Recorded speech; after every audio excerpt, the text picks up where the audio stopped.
1 Coríntios 15, a partir do 1. Diz assim: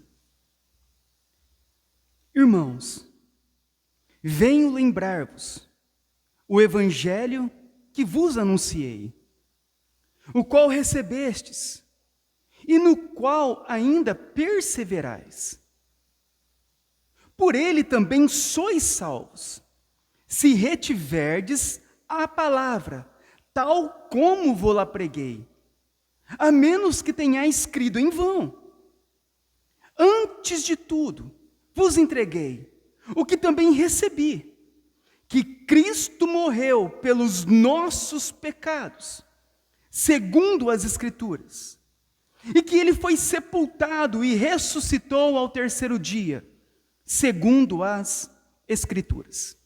Até aqui vamos orar. Senhor Deus, eu peço a Ti que neste momento o Senhor possa usar a minha vida através do Teu Espírito Santo para ministrar aos ouvidos e corações de cada um dos irmãos que estão aqui nessa noite. Que o Senhor, ó Deus, possa operar da Tua graça e misericórdia, a fim, ó Deus, de nos convencer dos nossos pecados, da Tua justiça naquela cruz e do juízo final que virá sobre todos os homens. Que o Senhor nessa noite, ó Deus, receba toda a honra e toda a glória. É o que eu oro em nome do Teu Filho Jesus. Amém.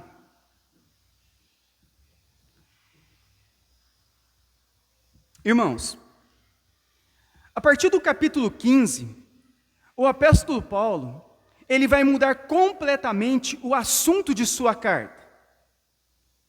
E agora ele vai abordar o assunto a respeito do evangelho e da ressurreição. O que nós observamos que até o capítulo 14, Paulo ele tratou sobre alguns problemas que estavam acontecendo na igreja. Precisamos relembrar que a igreja, ela é formada por pecadores que estão em processo de santificação. E por causa disso, há uma necessidade de sermos exortados, corrigidos, quando nos desviamos da palavra de Deus. Ele escreve, então, do capítulo 1 ao capítulo 14, expondo os problemas e orientando o que deveria ser feito. Então, nós chegamos agora no capítulo 15. Já meditamos em todos os capítulos anteriores até o 14. No capítulo 15, Paulo agora ele vai dar uma nova ênfase. Agora ele vai mudar o assunto por completo. E agora ele vai começar a falar a respeito do evangelho e da ressurreição. Antes, até o 14, Paulo havia exposto os problemas da igreja. E ele escreve então essa carta para corrigir os problemas que estavam acontecendo. E que problemas eram esses que Paulo ele corrige nos capítulos anteriores? O apóstolo Paulo havia sido informado que estava tendo na igreja ciúmes, contendas e divisões entre os irmãos. Então Paulo ele vai escrever então, iniciar essa carta nos primeiros capítulos, falando a respeito disso, a respeito de ciúmes, contendas e divisões dentro da igreja. Ele vai escrever para buscar a resolução desses problemas. Então haviam esses problemas. Paulo também tinha sido informado que havia imoralidade sexual dentro da igreja. E que nada estava sendo feito para repreender o pecador impenitente. Também estava acontecendo entre os irmãos o litígio, que era um irmão processar o outro irmão no tribunal. Ao invés dos irmãos resolverem entre si os problemas, eles estavam levando para juízes ímpios julgarem a sua causa de forma pública. Os tribunais naquela época eram públicos, geralmente ficavam em praças. Aí imagina, chega na praça, um juiz julgando, dois irmãos da mesma congregação brigando entre si. Isso era uma vergonha para a igreja, porque a igreja ela deveria testemunhar o amor de Deus, a reconciliação de Cristo, e não intrigas entre eles. O apóstolo Paulo, ele vai também condenar a sensualidade na igreja. Estavam, pois, pecando contra Deus, uma vez que o nosso corpo é templo do Espírito Santo. Então deveriam glorificar a Deus no seu corpo, e não serem dominados pelo pecado, sensualidade. Paulo também fala sobre casamento e divórcio. Ele instrui as funções do marido, da esposa, dos filhos, para que houvesse a estabilidade na família e vivessem de uma maneira santa e piedosa. Paulo vai tratar então sobre o casamento, o que é o casamento, as funções do marido, da esposa, dos filhos, o divórcio. Paulo também ele vai falar sobre comidas sacrificadas a ídolos, que apesar do ídolo nada ser senão a imaginação de homens, eles não deveriam participar de refeições nos templos pagãos para não escandalizarem os mais fracos na fé. Paulo chega a dizer que se a comida serve de escândalo a um irmão, ele nunca mais comeria carne, mostrando o cuidado e a paciência que uns devem ter pelos outros. Ele também vai tratar da idolatria, dos limites da nossa liberdade, do uso do véu, que nós estudamos sobre a modéstia cristã, sobre o comportamento e os nossos vestimentos. Também ele trata sobre a ceia do Senhor e a unidade da igreja, que devemos servir os irmãos com os nossos dons.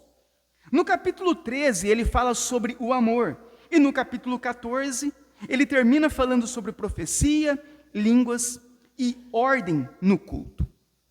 Então, quando nós olhamos para esta carta escrita pelo apóstolo Paulo, ele não estava escrevendo para ímpios, ele estava escrevendo para a igreja. E quando nós observamos tudo isso que estava acontecendo, podemos entender o quanto nós precisamos de Deus na nossa vida. O quanto nós precisamos da ação do Espírito de Deus em nosso coração. Porque se Deus não agir em nós, nós permaneceremos perdidos eternamente. Ao olharmos a situação da igreja, brigas, contendas, imoralidades, brigas em tribunais, quando se juntavam para a ceia do Senhor, Paulo diz que eles se juntavam para o pior. A desordem no culto, a bagunça no culto, tudo aquilo estava acontecendo, e aquilo estava acontecendo dentro de uma igreja. A partir do capítulo 15, então, Paulo agora vai prosseguir, não mais falando sobre os problemas, e sim sobre o evangelho e a ressurreição. Então, no versículo 1, Paulo vai iniciar assim: Irmãos, venho lembrar-vos o evangelho que vos anunciei, o qual recebeste e no qual ainda perseverais. Paulo, ele inicia então, após apontar todos os pecados, todo aquele mal que estava acontecendo entre os irmãos, Paulo agora vai iniciar um novo assunto, o evangelho. E ele inicia falando o quê? Venho lembrar-vos. Paulo, ele agora vai recordar aquilo que ele havia ensinado outrora para aquela igreja, para trazer de volta para o centro da igreja Cristo. Nós devemos ter muito cuidado, porque podemos ser uma igreja cristã sem Cristo.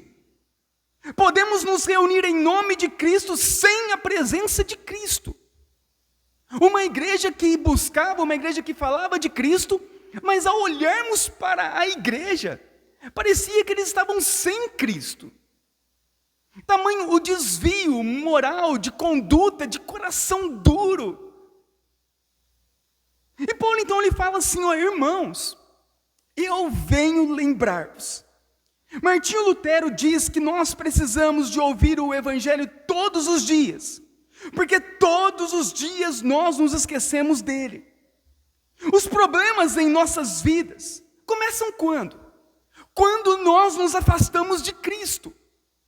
Quando nós paramos de confiar em sua obra e de o adorar como nosso único Salvador. E o problema se acentua quando nós buscamos mais a nossa glória do que a glória de Deus. Quando confiamos mais em nosso coração do que no Espírito Santo. Quando nós seguimos mais a nossa razão do que a palavra de Deus. A Bíblia diz que Jesus é a luz dos homens, que ao nos afastarmos de Cristo, a nossa vida se tornará trevas. O grande problema de Coríntios foi tirar a centralidade de Cristo do culto, das reuniões, da própria igreja. Qual que é o grande problema deles? É eles começarem na fé cristã e ao longo dos tempos, dos anos, se afastarem de Cristo. Olha como que o pecado é tão terrível na vida do homem. A palavra pecado significa errar o alvo. É isso que o pecado faz em nós. Faz nós nos desviarmos de Cristo. Nós nos afastarmos de Cristo. Nós tirarmos os nossos olhos de Cristo. E isso ao acontecer, se nós tirarmos os olhos de Cristo, nós naufragaremos na fé.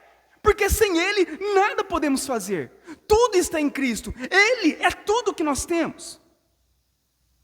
E esse é o grande problema de muitos cristãos.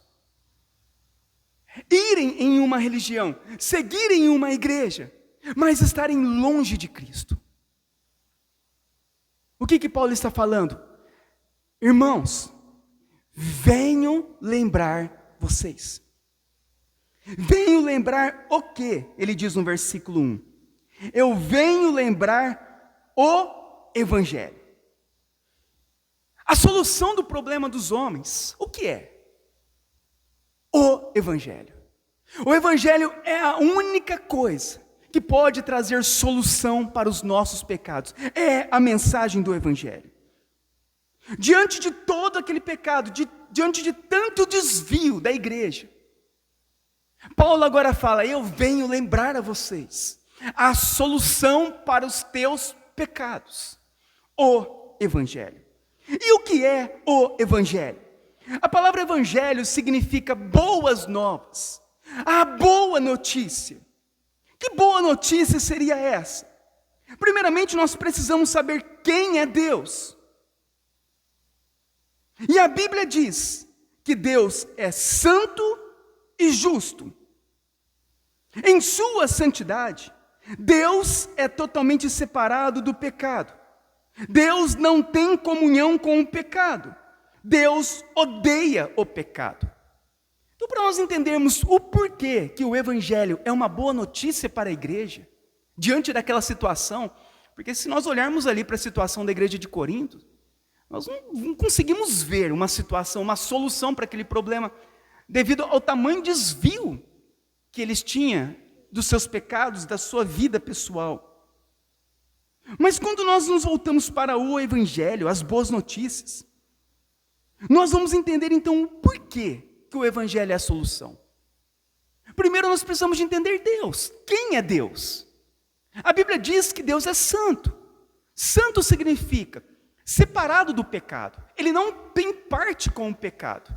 Imagina uma igreja cheia de pecado diante de um Deus santo. Deus, ele não tem parte com o pecado. Ele é separado do pecado. Ele odeia o pecado. E Deus também é justo. Ele é totalmente justo. Como diz em Deuteronômio 32:4. Ele é justo e reto. O que significa? A palavra justo fala da excelência moral de Deus. De acordo com a Bíblia, Deus é um ser absolutamente justo. Suas obras, decretos e juízos são absolutamente perfeitos. Então Deus, ele é santo, separado do pecado, e ele também é justo, ele é reto. Ele não se corrompe. As leis dele serão cumpridas. E nós? Quem somos nós? Quem são os homens? Os homens são pecadores. Davi diz no Salmo 51, em pecado eu nasci. Isaías diz em 64, versículo 6, que as nossas obras são imundas aos olhos de Deus. Jesus diz em Mateus 15, 19, que é do nosso coração que procede todo o mal. Paulo diz em Romanos 3, que não há um justo sequer, e que ninguém que busca Deus, e que todos se extraviaram. Tiago diz no capítulo 2, versículo 10, que se nós tropeçarmos em um só preceito da lei, nos tornamos culpados de toda a lei. De um lado nós temos um Deus que é totalmente santo e justo. De um outro lado nós temos nós, homens maus e pecadores. Esse Deus santo e justo, Ele abrirá o livro da nossa vida.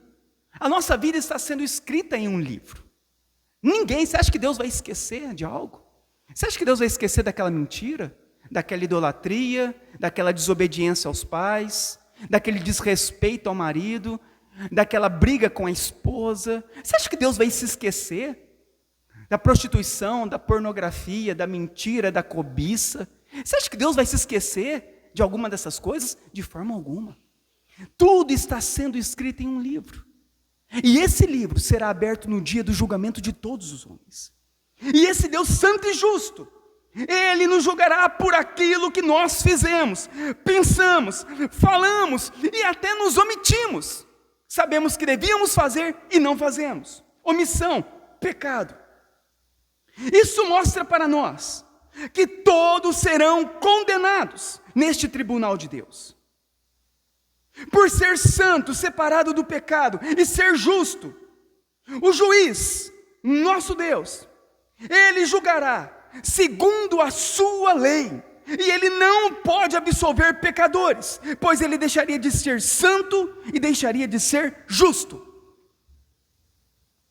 Deus, por ser santo e ser justo, o julgamento dEle tem que ser justo. A lei diz assim, e assim deve se cumprir a lei.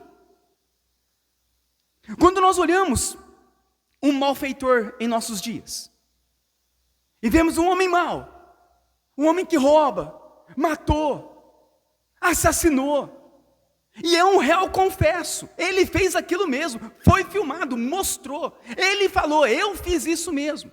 E este homem mau, ele vai lá no tribunal, lá no fórum, a ser julgado pelos seus crimes. Roubou, matou, fez um monte de maldade. O que nós esperamos do juiz que há de julgar este homem? Você acha que se esse juiz absolver um assassino, um ladrão, um bandido, esse juiz seria justo ou injusto? Se ele absolvesse, ele seria um injusto, porque ele deveria condenar o homem pela sua maldade.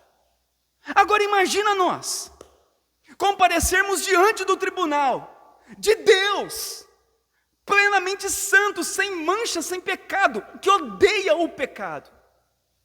E nós sermos julgados, Deus vai abrir o livro da nossa vida, e Ele vai abrir a lei dEle, e vai começar a julgar um por um, segundo a sua lei. Irmãos, ninguém poderá se salvar diante do tribunal de Deus. Ao sermos julgados pelos nossos pecados, a Bíblia diz que um único pecado nos condenaria à morte eterna para sempre. Nós já nascemos em pecado,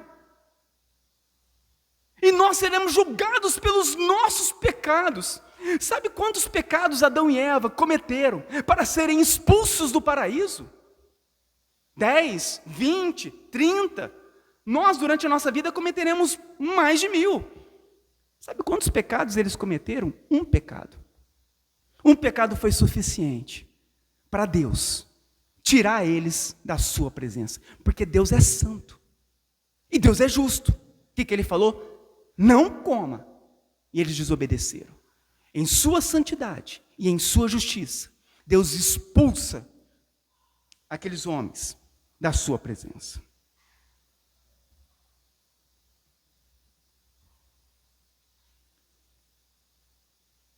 Então, o que faz do Evangelho ser a boa notícia para nós? Por que então nós falamos que o Evangelho é a boa notícia? Porque Jesus fala, ide e pregai o Evangelho a toda criatura. Que mensagem é essa? Então, o que é a mensagem do Evangelho? Ao sabermos da nossa condenação, ao sabermos e compreendermos que todos os homens diante de Deus são condenados, nós agora vamos até o amor de Deus por nós. Que Deus, então, Ele entrega o seu Filho para morrer e ser crucificado, condenado em nosso lugar. Na cruz, Jesus carrega os nossos pecados e recebe a condenação em nosso lugar. A justiça de Cristo, que foi um homem que viveu uma vida perfeita, que cumpriu todos os mandamentos de Deus, que nunca pecou. Essa justiça agora é colocada em nós. Na cruz acontece aquilo que nós chamamos de dupla imputação. Os nossos pecados são imputados em Cristo na cruz. E a justiça de Cristo na cruz é imputada em nós. É por isso que o Evangelho são as boas novas, as boas notícias. Porque não havia esperança para nenhum de nós. Não tínhamos como pagar essa dívida diante de Deus. Por mais que tentássemos fazer boas obras ou obedecer toda a lei, ainda assim continuaríamos pecadores. Por um único pecado já seríamos condenados à morte eterna. A boa notícia é que Jesus, Ele veio para nos salvar. É que quando nós cremos nele, quando colocamos a nossa fé nele, quando colocamos a nossa confiança em tudo o que Ele fez por nós, quando deixamos de confiar em nossa própria justiça e nos agarramos somente a Cristo, nós recebemos o perdão de todos os nossos pecados. E aos olhos de Deus, nós somos declarados justos, uma vez que as nossas dívidas já foram pagas por Cristo. Imagina que você tem uma dívida impagável no banco. E você está devendo milhões e milhões para o banco. Há um processo na justiça, a qual você está sendo julgado por essa dívida. Mas alguém que te ama muito, que mesmo que você não tenha feito nada para merecer isso, ele vai até lá e paga toda a sua dívida. Naquele mesmo instante, o processo que era contra você é cancelado. O teu nome é limpo e não há mais dívida a ser paga. Não há como mais você ser condenado por aquela dívida. Essa é a notícia do Evangelho. Pecadores sem esperanças, agora podem ter esperança por meio de Cristo. Em Cristo, nós somos perdoados de todos os nossos pecados. Foi exatamente o que Cristo fez por nós, como diz em Colossenses 2,14. Tendo cancelado o escrito de dívida que era contra nós e que constava de ordenanças, o qual nos era prejudicial, removeu inteiramente, encravando na cruz. Ele cancela a dívida que era contra nós.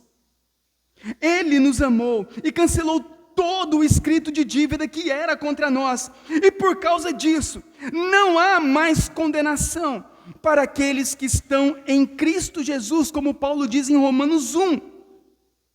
E ele continua falando depois no versículo 34, Romanos 8, 34. E quem nos condenará, se foi Cristo quem morreu por nós? Na cruz, Jesus, Ele paga toda a nossa dívida. Ele paga por todos os nossos pecados. Quando Ele diz tetelestai, está consumado. A palavra ali é quitado, dívida quitada. Está tudo pago. Ele não pagou uma parte dos nossos pecados e as outras nós pagamos com penitência. Não. Diz que Ele pagou toda a dívida. Todos os nossos pecados do passado, do presente e do futuro. É por isso que aqueles que estão em Cristo não podem ser condenados, porque Cristo ele já foi condenado em nosso lugar. Se já houve uma condenação, não tem como duas pessoas pagarem pelo mesmo crime. Se Cristo já pagou pelos nossos crimes, pelos nossos pecados, não tem como Deus executar juízo, sendo que já não há mais crime a ser pago, uma vez que Ele pagou por todos os nossos pecados. Portanto, hoje, por causa de Cristo e somente por causa dEle, nós podemos viver em paz neste mundo, livres de toda culpa e condenação, livres de toda prisão do pecado, livres de todo jugo que pesava contra nós, e termos a certeza da nossa salvação eterna. Irmãos, quer melhor notícia do que essa? Ao nós falarmos, ó morte, onde está a tua vitória? Ó morte, onde está o teu aguilhão? Nós sabemos o que Cristo fez por nós, que Ele nos salvou, que Ele morreu pelos nossos pecados, e por causa disso, nós somos perdoados, nós fomos salvos, nós, em breve, seremos glorificados com Cristo, porque a Bíblia diz que aos que predestinou, esses também chamou, aos que chamou, justificou, e aos que justificou, estes também glorificou. Em breve, chegará o dia da nossa glorificação, mas nós fomos perdoados. Todos aqueles que têm uma fé verdadeira em Cristo, foram perdoados de todos os pecados. Logo, nós estamos livres da culpa do pecado, livres da condenação do pecado, e ficaremos livres da presença do pecado na glorificação. Então, essa, irmãos, é a mensagem que eles receberam, é o que Paulo fala. Irmãos, eu venho lembrar-vos o Evangelho. Eu venho lembrar vocês a notícia, aquilo que vocês precisam para serem salvos. Eu venho lembrar a vocês o que Cristo fez por vocês, a salvação eterna que foi conquistada por Cristo naquela cruz. Eu venho lembrar a vocês, nós somos muito rápidos a esquecer do que Cristo fez por nós. Você lembra quando Deus, Ele tira aquele povo da escravidão do Egito? Livra eles com aquelas 10 pragas, abre o mar vermelho. Passa-se poucos dias, eles fazem um bezerro de ouro e dizem, este bezerro foi quem nos salvou do Egito. Nós somos muito rápidos para tirar os olhos de Cristo. Quantas pessoas, ao invés de colocar os olhos em Cristo, começam a colocar os olhos em várias outras coisas. Colocam olhos em imagens, santos, padroeiros, colocam os olhos em água benta, em rosa ungida, em óleo ungido. Começam a colocar os olhos em tantas outras coisas, que é ofertado pela igreja moderna, que eles acabam se desviando de Cristo. Ao invés de manter os olhos somente em Cristo, quem morreu por nós foi Cristo, quem foi crucificado por nós foi Cristo, quem ressuscitou foi Cristo, só Ele pode nos salvar, só Ele pode nos dar uma vida eterna, somente através dEle. Então nós devemos estarmos atentos, para nós não tirarmos os olhos de Cristo. E Ele diz então, venho lembrar-vos o Evangelho, que vos anunciei, o qual recebestes, e no qual ainda perseverais. Então essa foi a mensagem que eles ouviram desde o princípio do apóstolo Paulo, e que eles receberam, que eles aceitaram, que eles não rejeitaram, mas que eles ouviram, e que eles não deveriam, e que eles deveriam perseverar. A palavra perseverar aqui no grego, ela dá a ideia de permanecer firme, de corpo e de mente, que envolve a nossa vida como os nossos pensamentos. A ideia é de um alicerce de uma construção. Quando ele diz, e perseverai nisso, ele fala, nós devemos ficar firmes, como o alicerce de uma construção, de uma casa. Quando é colocado o alicerce naquela casa, naquele muro, aquilo fica firme, não sai mais do lugar, não tem como sair do lugar, mover. Ele fala que dessa mesma forma, nós deveríamos perseverar em crer no Evangelho, em olhar para Cristo, em buscar a Cristo, sem nos desviar. Mantermos firmes no propósito de permanecer somente em Cristo. Quantas modas aparecem em nossos dias, quantas coisas diferentes, é profeta, é revelação, é tantas coisas. E as pessoas começam a correr de um lado para o outro, buscando ventos de todos os tipos de doutrina, e não sabem onde ficar, não sabem onde firmar a fé. Meu irmão, quer parar de ser enganado? É fácil. Olha o que Paulo fala, lembra do Evangelho, tudo está em Cristo. Se você permanecer somente em Cristo, você não será mais abalado, não será enganado. Perseverar é isso. Manter-se firme, vão soprar os ventos, vão vir as tempestades. Permaneceu firme sobre a rocha. Jesus diz para nós que aquele que perseverar até o fim, esse será salvo. A igreja perseverava na doutrina dos apóstolos, na comunhão, no partir do pão, nas orações, perseveravam, estavam firmes, convictos em sua fé. Onde está a tua fé hoje? O que você acredita? Talvez nós chegamos a este lugar acreditando em tantas coisas, acreditando em tudo que nos falaram, tudo que mostraram, e chegamos diante de Deus, crendo em um monte de coisa, né? Cheio de superstições, cheio de medalhinhas. Sabe o que Paulo fala? Irmãos, tira tudo, e fica somente com Cristo. Somente Cristo pode nos salvar.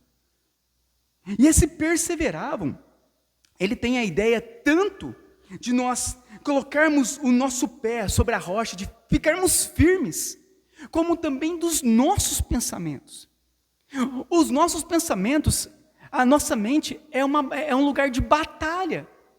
Ali é onde a Bíblia diz que Satanás ele joga dardos inflamados. Se nós aceitarmos em nosso pensamento o mal, e o mal descer para o nosso coração, nós nos desviaremos de Cristo.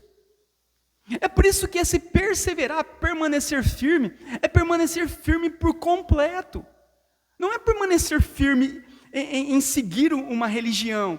É mais do que isso, é permanecer firme em Cristo, de mente e coração, crendo, mantendo a fé somente em Cristo. É isso que Paulo esperava deles, uma vez que foi anunciado a eles o Evangelho. E ele continua então no versículo 2.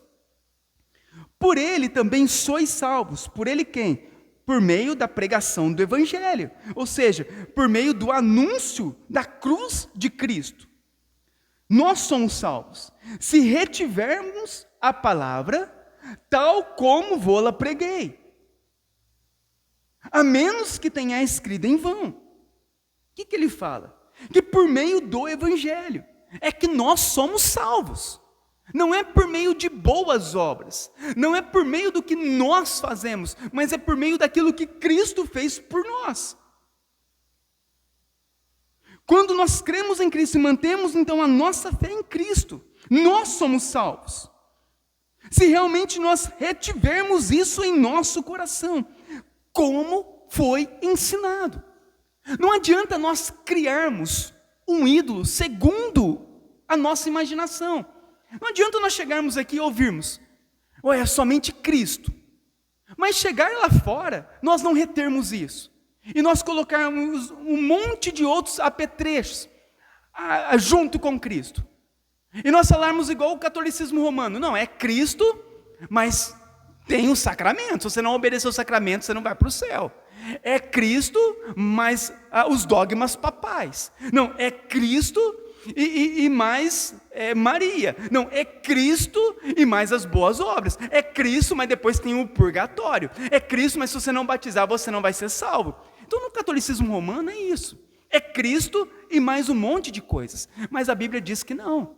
Ou é Cristo ou não seremos salvos. A Bíblia diz, Jesus diz, eu sou o caminho, a verdade e a vida. E ninguém vai ao Pai senão por mim. Não é por meio de Cristo e mais alguma coisa. É somente por meio de Cristo.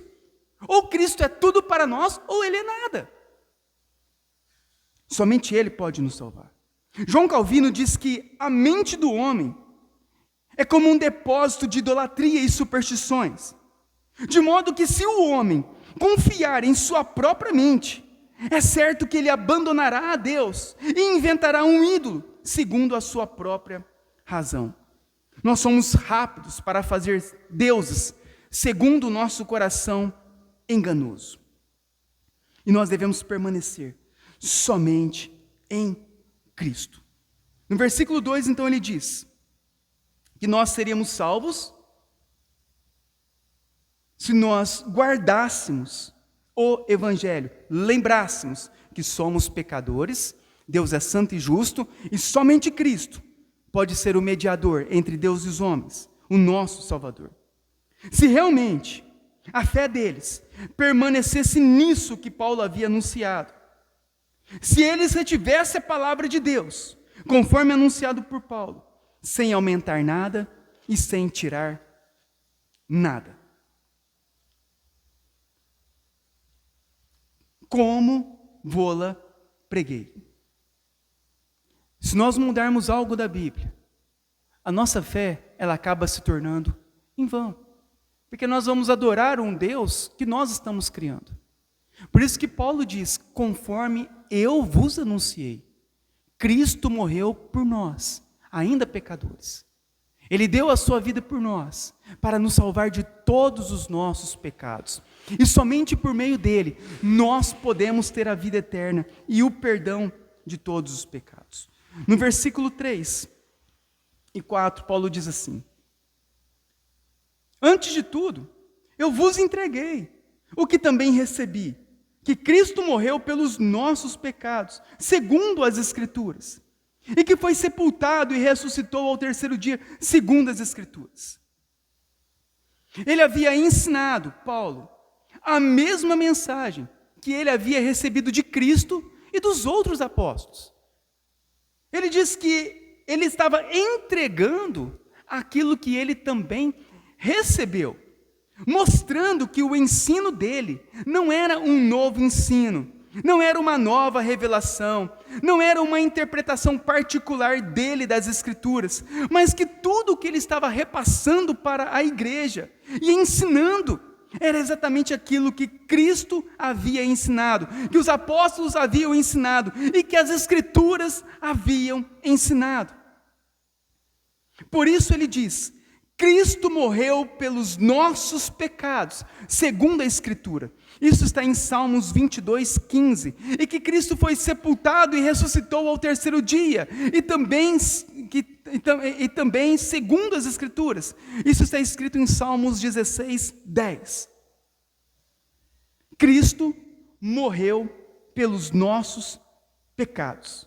Mostrando que Cristo, que é o Deus homem, se tornou homem como um de nós, em carne, para morrer em nosso lugar, e mostrando que nós também somos pecadores, porque ele morreu pelos nossos pecados. Mas Cristo também, ele foi o quê? Sepultado, mostrando para nós que a morte dele foi real, e que ele ressuscitou ao terceiro dia, mostrando que Deus aceitou a sua morte em nosso lugar. Hoje, existe uma confusão muito grande com relação à Bíblia. As pessoas leem a Bíblia e não conseguem entender a respeito do que a Bíblia ensina. Então, as pessoas, em sua confusão, elas começam a ler a Bíblia e não entendem o que estão lendo. Então elas acabam fazendo o quê? Pegando o cajado de Moisés e trazendo para o culto, dizendo que agora Deus vai abrir o mar vermelho. Pega o óleo da unção dos sacerdotes no Antigo Testamento e agora começa a derramar sobre as pessoas, dizendo que agora elas vão receber o Espírito Santo por meio daquele óleo. Eles pegam a arca da aliança e começam a andar no meio do povo, dizendo que aquela arca da aliança tem a presença de Deus para abençoar as pessoas. Mas a Bíblia não é sobre isso. A Bíblia é a história a respeito da pessoa e da obra de Cristo. Quando começamos a entender que a Bíblia é sobre Cristo, os nossos olhos são abertos para uma outra realidade. Então tudo fica muito claro para nós. A Bíblia não é sobre Moisés. A Bíblia não é sobre Abraão, não é sobre Davi. A Bíblia não é sobre ninguém, a não ser sobre Cristo. Do começo ao fim, a Bíblia, ela aponta para Cristo. Ela nos conduz a Cristo, da primeira página à última página da Bíblia. A Bíblia é a história de Deus se tornando homem como um de nós, para morrer em uma cruz, por causa dos nossos pecados. É isso que a Bíblia ensina, isso é o centro das Escrituras. Tudo está ligado a Cristo.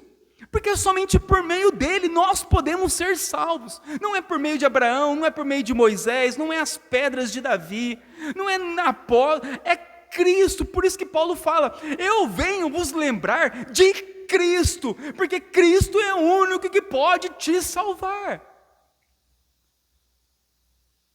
Venho lembrar-vos, irmãos, nunca mais se esqueça disso. Não há esperança para ninguém fora de Cristo. Nunca se esqueça disso. Ele morreu pelos nossos pecados e hoje temos o perdão pleno dele. Ele perdoou toda a nossa dívida. Nunca se esqueça disso. Jesus, ele é tanto o sumo sacerdote, o mediador entre Deus e homens, como ele também é o cordeiro que tira o pecado do mundo. Não se esqueçam disso.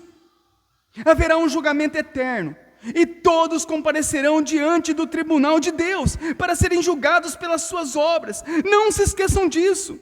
Quando Jesus voltar, haverá a ressurreição dos mortos e nós que cremos nele ressuscitaremos em glória para vivermos eternamente no novo céu e na nova terra. Nunca se esqueça disso. Não se esqueçam. É Cristo e somente Cristo. Onde temos buscado o perdão dos pecados? Onde nós temos buscado a paz para a nossa alma? Onde nós temos buscado o refrigério para o nosso coração? Onde nós temos buscado? Quando nós entendemos quem é Cristo, a nossa busca termina. Como aquele homem, o colecionador de pérolas, que colecionava várias pérolas, mas um dia, quando ele encontrou a pérola de grande valor, ele vendeu todas as outras, para ficar somente com aquela. Quando realmente, irmãos, nós encontramos verdadeiramente Cristo, nós descansamos a nossa alma nele. Nós paramos de correr de um lado para o outro em busca de muitas coisas. Como Marta estava, Jesus na frente dela, ela corria de um lado para o outro. Quando nós encontramos Cristo, nós encontramos tudo o que nós precisamos. Quando nós encontramos Cristo, nós encontramos a vida eterna. Como João diz em sua primeira carta, no capítulo 5. Ele é o verdadeiro Deus e a vida eterna. Quando encontramos Cristo, nós encontramos a vida eterna. Nós somos salvos. Nós estamos prontos para vivermos uma eternidade com Ele. Já não há mais o que buscarmos. Sabe aquelas pessoas que querem correr atrás de tantas coisas e buscar tantas coisas, e quando nós falamos, mas nós encontramos o grande tesouro da nossa vida. Nós aquietamos o nosso coração e descansamos nele. É dele que nós precisamos. Ele é o único que pode nos salvar. E nessa noite, nós faremos essa reflexão na nossa vida, no nosso coração.